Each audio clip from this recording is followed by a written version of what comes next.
Yaorana, bonsoir à tous. C'est l'heure du débrief, 26 minutes pour débattre des sujets qui animent la société polynésienne. Aujourd'hui, pour commencer, je souhaiterais vous lire un texte que j'ai trouvé sur les réseaux sociaux, comme il en existe beaucoup d'autres. Mais celui-là particulièrement m'a touchée. Aujourd'hui, je vous écris, car je n'ai plus de solution et la faim commence à se faire sentir. Ayant perdu mon emploi il y a peu, j'ai dû retourner chez mes parents, où la vie est encore assez précaire. Donc sans honte et avec la faim au ventre, je demande de l'aide alimentaire. Nous sommes allés à l'assistance sociale et rien. À tous ceux qui m'aideront, moi et mes parents, sachez que nous vous serons reconnaissants à jamais. La faim, la précarité, la pauvreté est visible aujourd'hui, elle s'exprime en Polynésie. Comment stopper ce sinistre social et économique? C'est la question que je pose ce soir à nos invités. Je reçois Soumia Andachi, directrice de cabinet de Madame la vice-présidente Minari Galnon Taupua, en charge des solidarités. Bonsoir. Bonsoir. Mayana Bambridge, tu es membre du CESEC, tu es à l'origine de l'autosaisine pour interpeller le gouvernement sur le sujet. Yorana. Bonsoir. Père Christophe nous accompagne également. Tu es au contact des plus démunis chaque jour. Bonsoir. Bonsoir. Et enfin, Manouté Agué, président de l'association Emmaouta Redonner de l'espoir, qui ouvre les portes de ses foyers à ceux qui en ont besoin. Merci à tous d'avoir accepté notre invitation. Je tiens également à préciser que nous avons proposé à une personne en grande précarité de venir témoigner sur ce plateau pour donner la voix à ceux qui ne l'ont jamais. Malheureusement, la peur des répercussions a été plus forte parce que oui, être pauvre aujourd'hui peut donner lieu à certaines répercussions. Et ça me permet de lancer cette première question à Mayana et Soumia. Est-ce que la sphère politique, dans son ensemble, dans sa globalité, a conscience, entend réellement la faim, F-A-I-M, qui s'installe en Polynésie? Alors, le mot politique veut dire œuvrer pour la cité, Oui. dans son sens noble. Donc, je pense que derrière le mot politique, il y a des humains. Et une chose est certaine, c'est que la vice-présidente en charge des solidarités entend, voit, et sur le terrain, Parce qu'on le voit on le aujourd'hui, voit. on le constate. Elle le voit, le politique le voit puisqu'il est confronté, il est tous les jours face à cette population qui souffre. Il la reçoit tous les jours au travers de ses services, au travers des travailleurs sociaux. Donc oui, pour répondre à ta question, on le voit, on le vit avec eux puisque on est aussi sur le terrain. Alors Mayana, je ne sais pas si tu vas être d'accord, mais toi tu fais une autosaisine pour faire une piqûre de rappel au gouvernement. Alors c'est que finalement il le voit peut-être pas tant que ça. Alors la société civile n'est pas le politique, hein, Bien c'est sûr. une institution qui représente la société civile. C'est bien pour ça qu'il y a eu cette autosaisine et que les membres du Conseil économique, social et culturel et environnemental s'est prononcé et a fait des préconisations parce que il était pas qu'il était temps, mais la piqûre de rappel est importante et la faim en fait partie. C'est l'une des préconisations qu'il y a dans le rapport, dans les résultats de l'autosaisine. Oui, la faim en fait partie, la précarité sous toutes ses formes a été relevée, oui. Juste pour expliquer l'autosaisine, c'est le CESEC globalement qui dit nous on prend ce sujet-là et on va faire des propositions. Est-ce que réellement les propositions faites par le CESEC est entendu aussi, là c'est encore une question d'entendre, en tout cas d'appliquer par le pouvoir politique, parce que finalement des autosaisines et je pense des réunions qui ont été faites autour de ces questions-là, ça a été fait, refait, est-ce que ça a avancé? Bien sûr qu'aujourd'hui, c'est un constat qui a été fait et la vice-présidente remercie l'ensemble de toutes les personnes qui ont œuvré pour arriver à ce constat-là. On a le constat, mais on qu'est-ce a le qu'on fait? constat. C'est ça surtout. Alors, le constat, il est là et aujourd'hui, on se rend compte d'une chose, c'est que le système est arrivé à bout de souffle. Ça fait longtemps, non? Aujourd'hui, non, mais le constat relève ça. C'est-à-dire qu'on hérite aujourd'hui d'une situation, et je pense que c'est au niveau mondial, hein, après le Covid, il y a eu la crise du Covid qui a transformé la population, qui a transformé les populations. Donc le constat, il est effectivement là. Aujourd'hui, depuis la prise de fonction du nouveau gouvernement, de la vice-présidente en tout cas, en charge des solidarités, une chose est sûre, c'est qu'elle est dans la concertation. La concertation mais concerter, au niveau, alors, c'est dans bien, la concertation. mais l'action, c'est ce que les gens attendent. Alors, les actions sont tous les jours. On ne peut pas dire qu'on ne fait rien. Aujourd'hui, on ne peut pas dire que le pays ne fait rien. C'est omettre, c'est faire abstraction totale de toutes les personnes qui œuvrent bénévolement. C'est faire abstraction des 3 milliards 400 millions d'aides qui est versée à certaines structures. C'est faire abstraction des 50 000 bons alimentaires. C'est faire abstraction des aides apportées de plus de 2 milliards à la population. Donc, Alors, on ne peut pas dire ça. Justement, on a deux personnes qui œuvrent au quotidien sur ce plateau. Je pense que c'est aussi le moment de vous donner la parole. Père Christophe, toi, quel regard tu portes sur, justement sur ce discours finalement politique face à la réalité du terrain? Je crois que le souci, hein, à mon sens, c'est que, bon, on parle souvent beaucoup d'argent, hein, parce que depuis, C'est le nerf de la on guerre. investit beaucoup. C'est le nerf de la guerre, mais s'il oublie les personnes, c'est du temps perdu. Je veux dire, à un moment, bien sûr, l'argent est important, mais il faut prendre conscience que ce sont des personnes, hein, quelle que soit leur situation, hein, et avoir un regard sur l'autre qui soit équivalent, que quelqu'un soit en difficulté ou pas en difficulté, c'est une personne. Il y a des rapports qui doivent changer. Moi, c'est mes dadas, hein, mais il y a quelques années, on a changé un certain nombre de noms des services, hein. Aujourd'hui, on n'a plus de service social, on a la direction, on a dit dirigeant, partout, non, il n'y a pas que pour le social. Ça montre bien un état d'esprit. On regarde le pauvre bien souvent comme quelqu'un soit qui doit être assisté, soit qui n'est pas très honnête. Quelque chose de négatif, forcément. Voilà, j'ai une petite histoire, mais c'est parce que c'est l'histoire du moment. Il y a une loi qui est passée en 2003 pour avoir une exonération pour les timbres fiscaux pour les passeports. Moi qui ai 60 ans, eh bien, je peux obtenir l'exonération avec une simple attestation personnelle comme quoi je ne gagne pas plus de 2 fois le SMIC dans mon foyer. Un étudiant, il vient et sa carte d'étudiant, comme quoi il est inscrit, il a moins de 30 ans, il l'a. Pour quelqu'un qui est indigent, puis c'est le mot qui est employé dans la loi, il faut qu'il y ait logement, tu veux dire? Non, qui est indigent. Alors c'est difficile à définir parce qu'il n'y a pas de texte.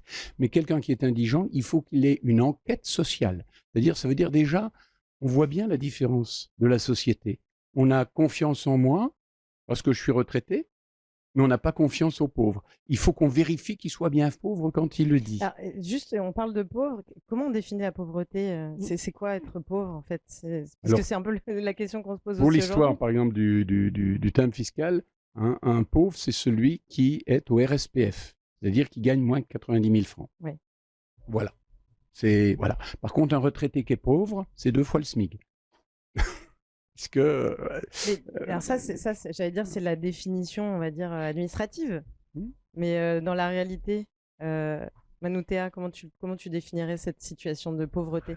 Il y a plusieurs formes de pauvreté, hein. Il n'y a pas simplement le manque d'argent, il y a aussi le manque de relations familiales. Il y a des gens qui se retrouvent à la rue. Oui, l'isolement. Il y a des personnes qui se retrouvent à la rue, alors que c'était des gens qui avaient, peut-être pas pignon sur rue, mais en tout cas qui existaient dans la société.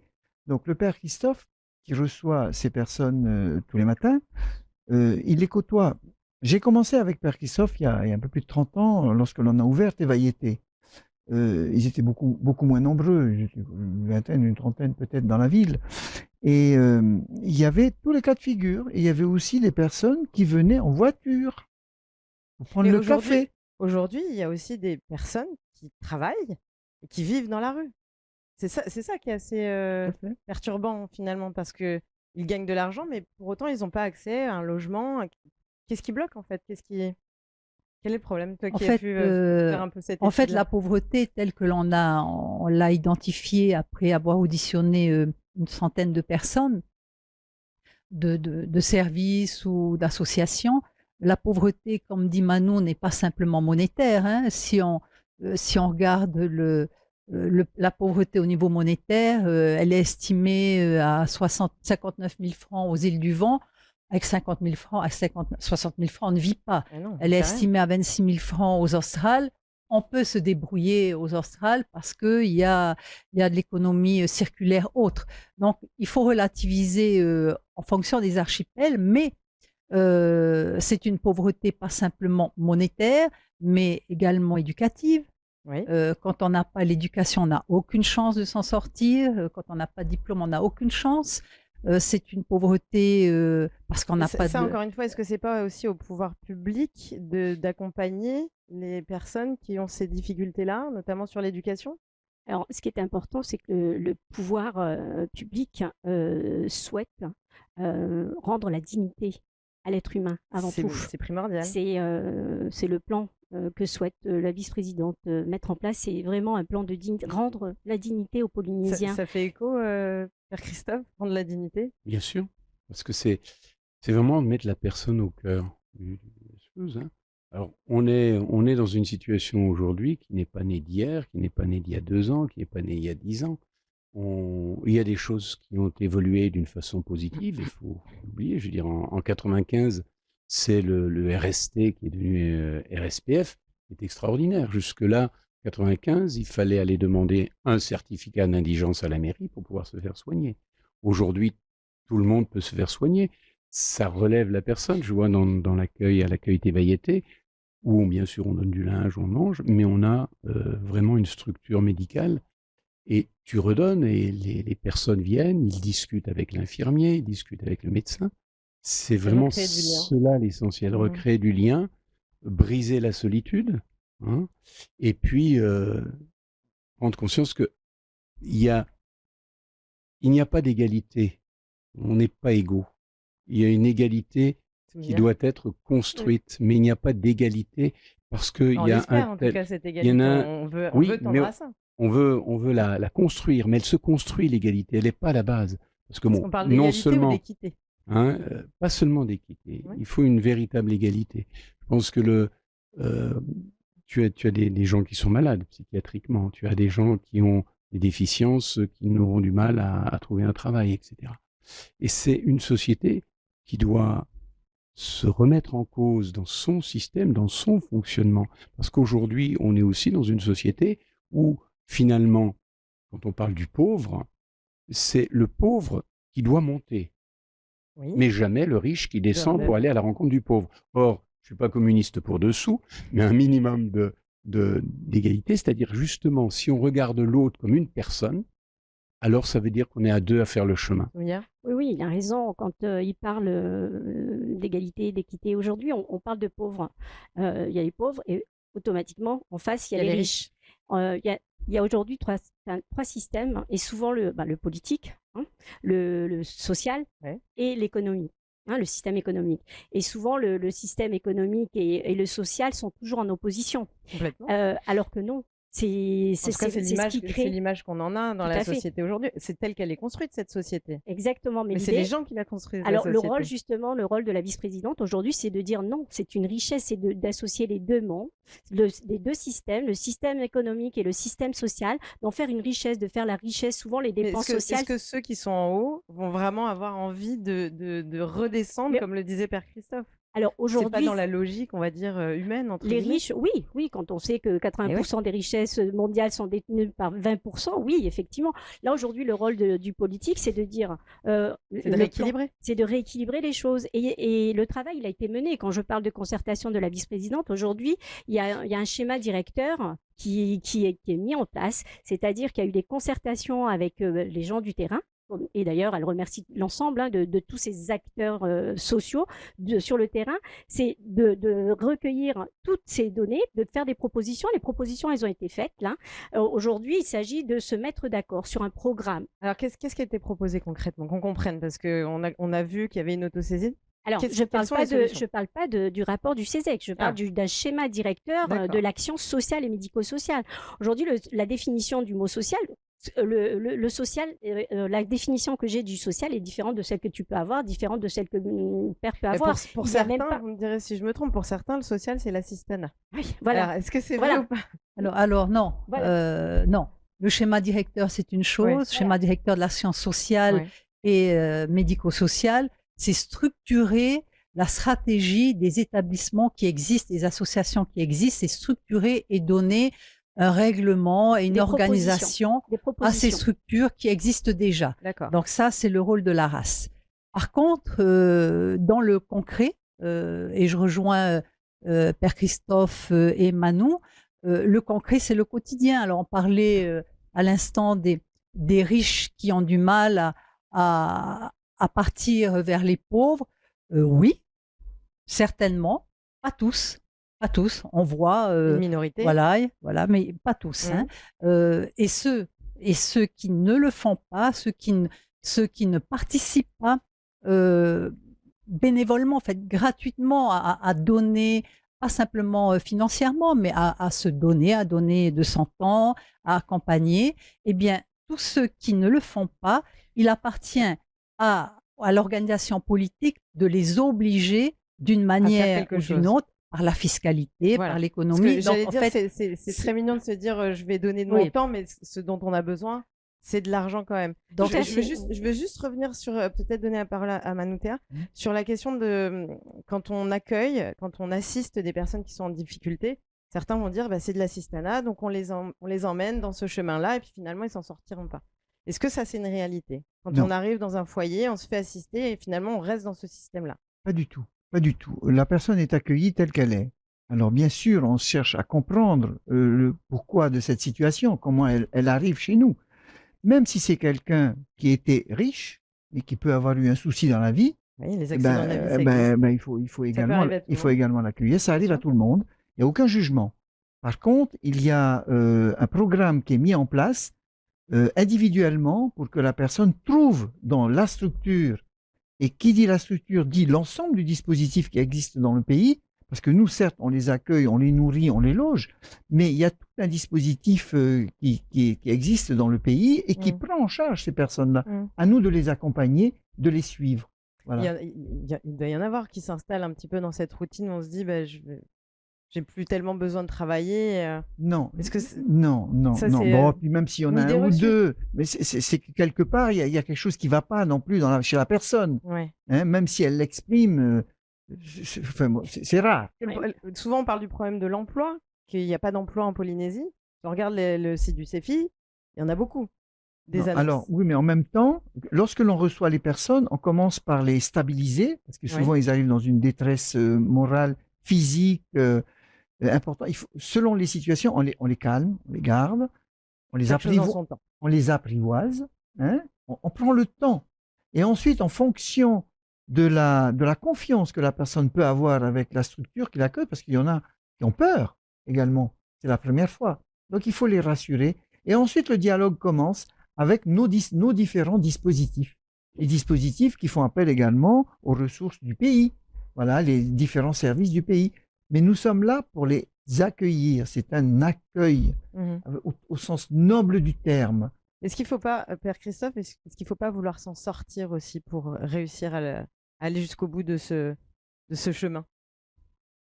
Avoir une volonté personnelle. Je crois que cette volonté, il faut la susciter. Ouais. Hein, c'est-à-dire qu'en fonction de l'histoire qu'on a, en fonction des échecs qu'on a eus, parce qu'il y en a qui ont essayé multiples d'échecs, donc il faut accompagner. La première chose, nous, je vois, quand on les reçoit, on commence par leur donner à manger. On ne se pose pas la question si c'est un profiteur ou pas. De toute façon, vous savez, les paresseux, il y en a à peu près le même pourcentage chez les curés, chez les politiques, chez les fonctionnaires que chez les pauvres. C'est le même pourcentage dans toutes les structures. Donc il y en aura toujours. Mais en fait, là, on vient de mettre en place une formation de 12 jeunes, mais sur place, in situ, à l'accueil Tévailleté, c'est notre pari.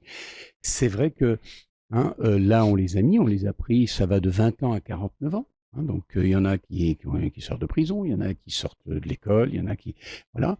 Mais c'est vrai que les motivations, il faut les motiver. Alors, parce qu'ils sont attachés à nous, ils vont se lancer, mais c'est vraiment un travail de tous les jours. C'est pour ça qu'on a voulu, à l'accueil Tévailleté, faire un lieu où les formations ont lieu sur place. Non pas pour les enfermer ou les replier sur eux-mêmes, mais pouvoir avoir un accompagnement vrai. Un sentiment de sécurité. Voilà, aussi, de sécurité, et puis de pouvoir ensemble. Est-ce que la motivation, elle est financière? C'est-à-dire trouver un emploi qui va te permettre de bien vivre? À la base, oui. C'est comme la motivation de venir à l'accueil, c'est d'abord de manger. C'est ça. Mais après, c'est à nous d'aller à leur rencontre. La motivation de la formation, à la base, à part l'un ou l'autre qui vraiment voulait, c'était une motivation financière. C'est parce qu'il y a le CAE derrière.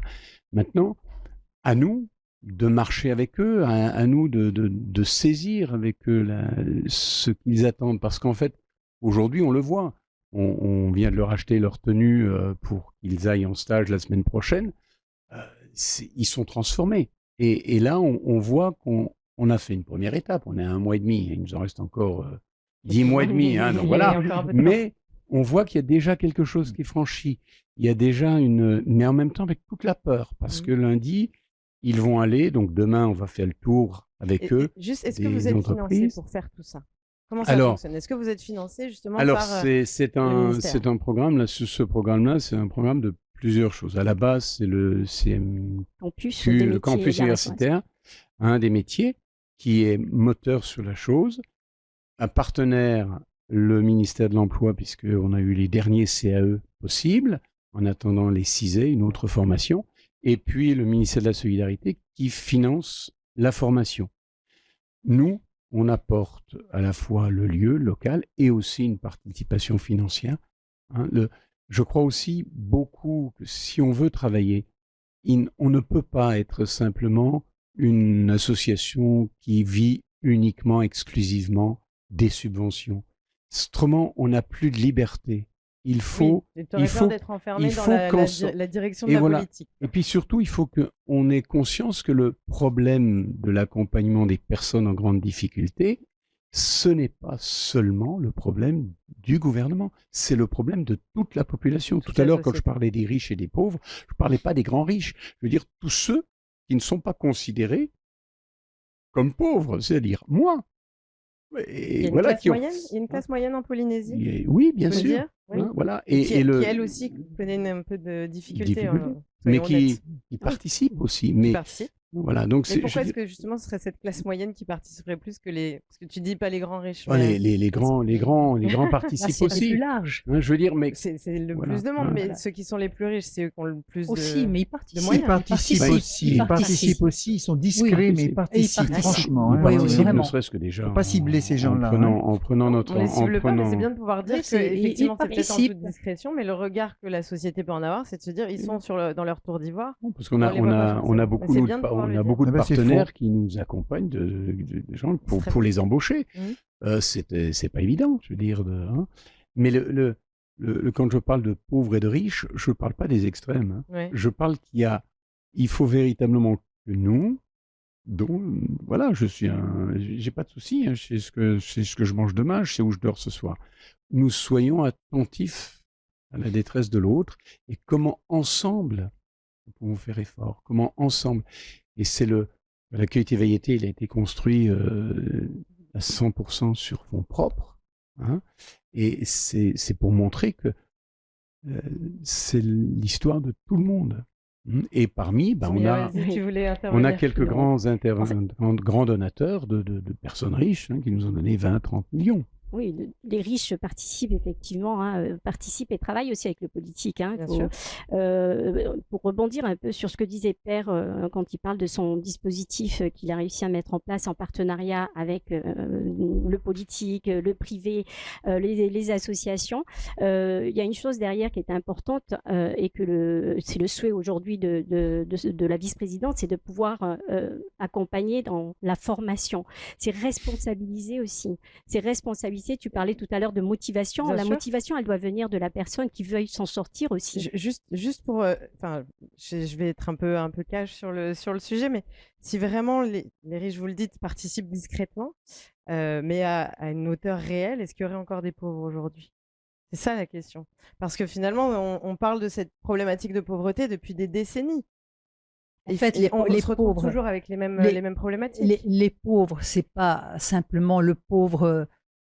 monétaire. Oui, c'est ce qu'on disait. C'est ce qu'on disait, mais c'est important parce que le pauvre, c'est également. Ce sont ceux qui sont dans la rue, ce sont les SDF. Pas que. Voilà. Ça, c'est visible, c'est la pauvreté visible. C'est ceux qui subissent des violences intrafamiliales et ces violences intrafamiliales amènent des conséquences psychologiques, même psychiatriques graves, qui les amènent ensuite dans la rue, par exemple. Mais c'est pour ça qu'il n'y a pas un schéma unique. Il n'y a pas un seul remède. Il y en a plusieurs et à prendre dès la base de l'individu. La base de l'individu, c'est un ensemble de facteurs qui font que les personnes deviennent pauvres. Pas simplement pauvres parce qu'elles ne mangent pas, mais pauvres isolées, pauvres socialement, pauvres psychiatriquement. Et c'est tout ça qu'il faut prendre en compte. Et en additionnant tout ça, En fait, c'est la société tout entière, le gouvernement tout entier avec l'ensemble de ses ministères qui doit se Chaque lever. gouvernement a tenté d'avancer sur le sujet et pour autant, les chiffres de l'ISPF disent que globalement, entre 2012 et 2022, on a resté à peu près au même taux. Donc ça veut dire que finalement, Alors, il y a la deux- machine est difficile à faire bouger. L'ISPF prévoit de nouveau une nouvelle étude 2025. en 2025, effectivement. Alors, ce serait utopique de penser que demain, on va avoir une société où il y a un équilibre riche, Oui. équilibre, c'est juste Une équité impossible. réelle. Une équité. Par contre, aujourd'hui, ce qui est important, c'est pour ça que je le disais tout à l'heure, le social et l'économique doivent être ensemble et c'est ce qui va faire la richesse du pays. Aujourd'hui, oui, le gouvernement est en train de mettre en place l'économie sociale et solidaire, est en train de travailler pour pouvoir sortir une loi sur l'économie sociale et solidaire, parce que derrière toutes les associations, derrière tout le travail que Monsieur le Président de Emmaüt a fait, il y a de l'économie, il y a des embauches, il y a vraiment une économie souterraine qu'on ne voit pas. Est-ce que vous pouvez entendre tous autour de la table qu'effectivement pour monsieur et madame tout le monde, pour Bien ceux sûr. qui vivent leur quotidien, parfois le discours politique, on a du mal à y croire.